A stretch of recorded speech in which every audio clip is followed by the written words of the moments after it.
Allegedly, Dusty coming back and being on TV is an Eric Bischoff idea, which makes sense. I know how fondly Eric thought of Dusty and how he held him in high regard.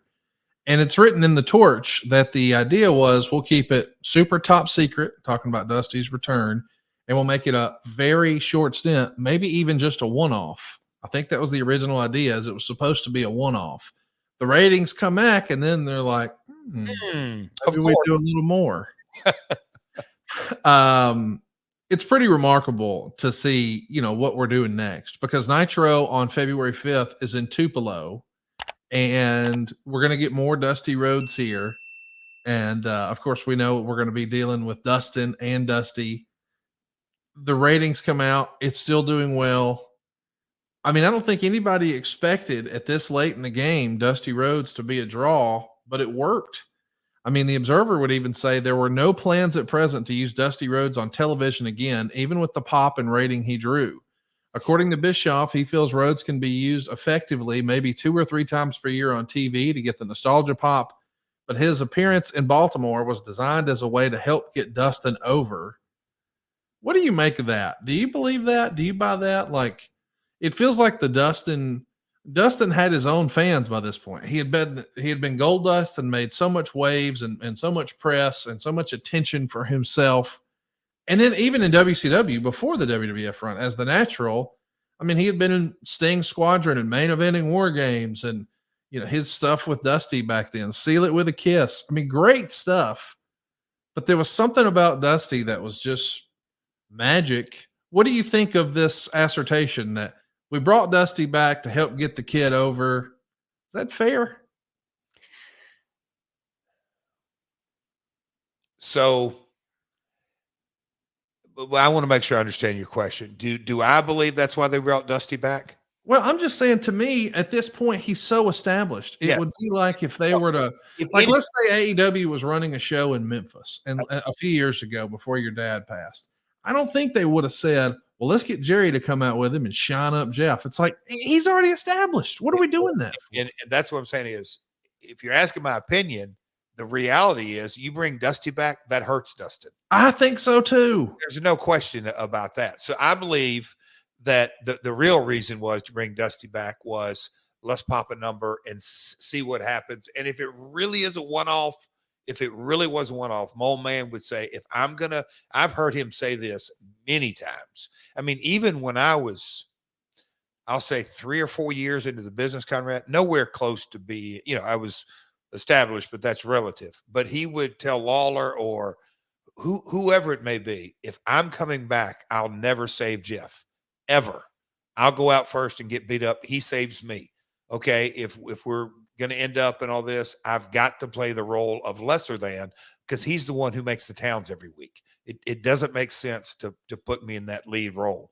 It doesn't, no matter what. And that was the philosophy. So I don't really believe that. Now look, some people may not subscribe to that philosophy or think that deep into it or give a crap, be honest. But, if anything, if when the one-off turned into multiple deal, I think the positioning could have really done something for long term. Let's boost Dustin up here, but they didn't. We got to talk about it. I know we've touched on it in the archives, but this gives us another excuse to show it. February 19th, 2001, which I think is the day after Dale Earnhardt died. Yes, because we had a show the day before. Logan Steakhouse, Franklin, Tennessee, walked in, whatever the NASCAR race that was. It was obviously number 3, hit the wall in Daytona and passed. That was, Conrad, people, it was just a different era. But it was, the world stopped in a lot of ways for a few hours when all that came down. Well, the very next day, you're getting in costume in Huntsville, Alabama, dressing up like the American Dream, Dusty Rhodes. It's described as, well, let me just go ahead and read exactly what Dave and Wade said. Oh, of course they're not going to like it. Jarrett did a segment where he came out like he was Eddie Murphy and Nutty Professor with all the fat padding to imitate Dusty Rhodes. The idea was good, but the segment was terrible and seemed like it would never end. The crowd didn't know whether to laugh or cry. Jarrett did a bunch of ridiculous Dusty spots and some job guys to take bumps for him the way the Horsemen used to in the 80s.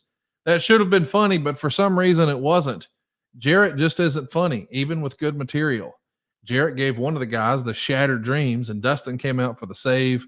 But Rick Steiner attacked him, allowing Jarrett to clock him with a guitar. You make fun of his dad for 20 minutes, but steal his move, and then you're in trouble. And here's what Wade said. Even though Jeff Jarrett's impersonation of Dusty Rhodes probably didn't hit home with younger fans, it stole the show.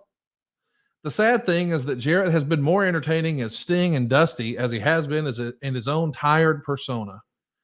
So, boy, they both can't help but shit on you a little bit, but they had totally different opinions. Dave hated it. Wade loved it. What I find is ironic, let's throw that photo up, any of those from Huntsville again, Dave, because as we're looking at this, this is the same building and in the same general spot where the ring is positioned, where Jeff Jarrett would run his very first TNA show. And his last appearance in the building, Von Braun Center, before he starts TNA, is him in that same building dressed up like Dusty Rhodes. How fun is that? In that spot, right in the center of that ring, and we used on episode 1 an old Nitro ring with old Nitro mats turned upside down. Oh my God. If you will. And one Toby Keith suplexed me in that very, very close to that same spot.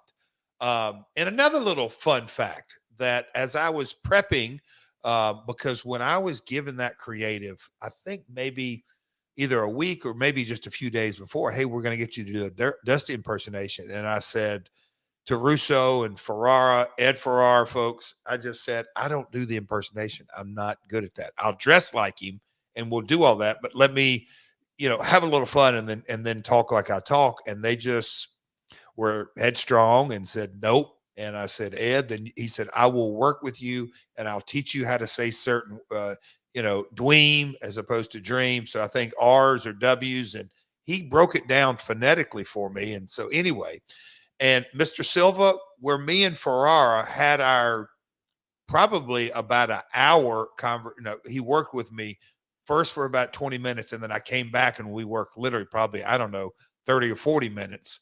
Can I guess where it happened? Can you guess, Conrad? I'm going to give you one choice, and then I'll tell you the answer. We don't have a lot of time to go do nonsense. I'm going to guess that you and Ed Ferrara were working through your Dusty impression at the Von Braun Civic Center in downtown Huntsville, Alabama. Yes. Near what's known as, and everybody knows this. Oh, sure. The Elephant Door? Whoa, my gosh. You are so damn smart. Look what I can do. Look what I can do. You know what an elephant door is. Of course. Yeah, you take elephants in and out of it. Now, Mr. Silva, never heard of it. Oh, he'll give you that blank stare, like you're saying, what? But anyway, that is a real story. I know. We said we weren't going to go further on it, but today let's just shit on Dave Silva a little bit. Oh, I'd like to do it a lot, but I find it hilarious that we arrange a little private shoot for you in the Von Braun Center so we could get some footage for the 20-year anniversary of the launch of TNA. We arrange it with the fine folks at Probst Arena, which used to be called the Von Braun Civic Center. And an arrangement is made of who's going to meet where and when and all that jazz. BBCC. And you're in the building and communicating to Dave Silva where you are. Via text. And Dave Silva, like a goof, pulls up to the front door like he's here to see Celine Dion in her Christmas show. As if that's where you would go. He didn't look at the back entrance. Lunch hour in downtown Huntsville. And by the way, it's not like he had not been to an AEW or WWE show and been backstage before and knows you don't go in through the front door to do that. No.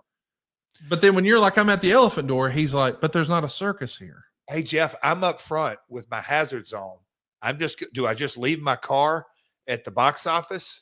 I said, Dave, are you buying tickets to what are you buying tickets to? It's closed. There's nothing here. Yeah. Well, should I move my car? Well, if you come to the Elephant Door, Dave, there's parking spaces. Yeah, there's parking spaces. Well, I got my hazards on up here. I'm in the fire lane. Can I leave it here? No, Dave. Come to the elephant door. Where is the elephant door? Because I don't see anything up here about Barnum and Bailey Circus. No, I don't see any clowns. I don't see any lions. No trapeze artists. Nope, not a one. How am I supposed to know where the petting zoo part of the VBC is? I don't see it. I don't know. Yeah, Dave, get in your car, take your hazards off, get out of the fire lane, and drive around to the back of the building where the production entrance is. It makes me wonder, do you think Dave Silva believes that when Roman Reigns goes to the show, he just pulls up to the front entrance and walks past all the fans and pulls the door open? Guess what? The wise man walks around, opens the door, holds the belt up through all the fans. Yeah, throws that finger up. You're so low throwing the finger. All right, we'll leave Dave alone. Anyway, we're done busting balls. I'll go back to this because the clip of me doing my one and only time to do the American Dream impersonation, the people in the audience, they dug it, Connie. It was a lot of fun. It was a lot of fun. And if I can get Dusty and Dustin and Nature Boy and production, Keith Mitchell's of the world, they were entertained. So that's all I needed to hear.